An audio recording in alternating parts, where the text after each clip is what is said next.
بسم اللہ الرحمن الرحیم صلی اللہ علیہ وآلہ وسلم۔ انسان کی پیدائش پر شیطان کا اللہ تعالیٰ سے جھگڑا۔ جب کچھ بھی نہیں تھا، صرف اللہ کی ذات تھی، اللہ نے سب سے پہلے پانی کو بنایا، پھر پانی کے اوپر اپنا فرش بنایا، پھر اللہ نے قلم بنایا اور حکم دیا کہ لکھ، جو کچھ بھی قیامت تک ہونا ہے سب کچھ لکھ دو، اور قلم نے اللہ کے حکم سے سب کچھ لکھ دیا جو کچھ بھی قیامت تک ہونا ہے۔ پھر 50,000 سال کے بعد اللہ نے آسمان اور زمین کو بنایا، پھر اللہ تعالیٰ نے فرشتوں اور جنوں کو بنایا۔ انسان کو دنیا میں بھیجنے سے 2000 سال پہلے اللہ نے جنوں کو دنیا میں بھیج دیا تھا، لیکن جنوں نے دنیا میں آ کر خوب دنگا فساد کیا اور خون خرابہ کیا۔ اللہ نے جب انسان کو پیدا کرنا چاہا تو اللہ نے فرشتوں کو بتایا کہ میں ایک ایسی مخلوق کو پیدا کرنے والا ہوں جو زمین میں میرا خلیفہ ہوں گی۔ فرشتے کیونکہ جنات کے حالات دیکھ چکے تھے تو فرشتوں نے اللہ تبارک و تعالیٰ سے التجا کی کہ اے اللہ پاک، یہ انسان بھی دنیا میں جا کر فساد کرے گا اور خون خرابہ کرے گا۔ تو اللہ تعالیٰ نے جواب دیا، جو میں جانتا ہوں وہ تم نہیں جانتے۔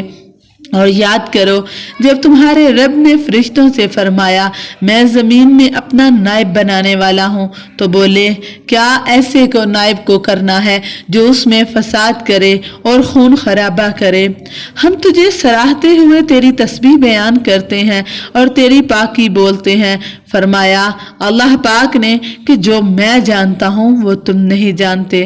اللہ تعالیٰ نے اسرافیل، میکائیل اور جبرائیل علیہ السلام کو باری باری زمین پر بھیجا کہ جا کر زمین کے چاروں کونوں سے مٹی لے کر آؤ، میں نے انسان کو پیدا کرنا ہے۔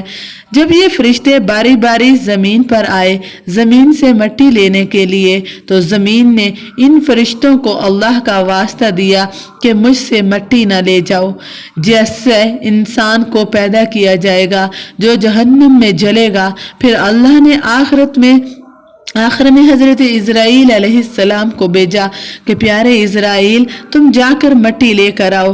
جب اسرائیل علیہ السلام مٹی لینے آئے تو زمین نے ان کو بھی رو کر فریاد کی اور اللہ کا واسطہ دیا مجھ سے مٹی نہ لے کر جاؤ، لیکن انہوں نے بھی ایک نہ سنی اور زمین کے چاروں کونوں سے مٹی لے کر اللہ کے پاس حاضر ہوئے۔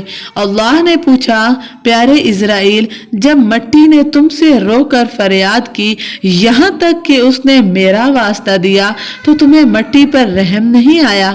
انہوں نے کہا یا اللہ، میرے لیے تیرے حکم سے بڑھ کر کچھ نہیں، اس لیے میں مٹی لے کر آ گیا۔ اللہ نے پیارے اسرائیل سے فرمایا آج کے بعد انسان کو مارنے کی ذمہ داری میں تمہیں سونپ رہا ہوں۔ اللہ تعالیٰ نے حضرت آدم علیہ السلام کا پتلا بنایا اور 40 سال تک وہ پڑا رہا۔ اللہ نے آدم علیہ السلام کے پتلے پر 39 سال تک غم کی بارش کی اور 1 سال تک خوشی اور راحت کی بارش برسائی، اور اس میں انسان کو 2 سبق دیے کہ دنیا میں غم بہت زیادہ اور خوشیاں بہت کم ہیں، اور دوسرا یہ کہ غم کی رات جتنی بھی طویل کیوں نہ ہو خوشی ضرور آئے گی۔ 40 سال کے بعد جب حضرت آدم علیہ السلام کے پتلے کی مٹی بجنے والی مٹی بن گئی، ایسی مٹی جسے ٹھوکر لگنے سے آواز آتی ہو، تو اس سے اللہ نے آدم علیہ السلام کو پیدا فرمایا۔ اسی نے انسان کو ٹھیکرے کی طرح کھنکھناتی مٹی سے بنایا ہے۔ جب آدم علیہ السلام کا پتلا پڑا تھا تو ابلیس حضرت آدم علیہ السلام کے پتلے کے پاس اکثر چکر لگاتا رہتا اور حسد سے دیکھ کر کہتا کہ اسے ضرور اللہ نے کسی خاص مقصد کے لیے بنایا ہے۔ اس نے ایک دن حسد میں آ کر آدم علیہ السلام کے پتلے پر تھوک دیا۔ اللہ نے حضرت جبرائیل علیہ السلام سے کہا پیارے جبرائیل، آدم علیہ السلام کے پتلے سے جا کر اس تھوک کی جگہ کو اکھاڑ لو۔ حضرت جبرائیل علیہ السلام نے اپنی انگلی سے تھوک والی جگہ کی مٹی کو اتارا اور وہاں آج ہماری ناف ہے۔ پھر اللہ نے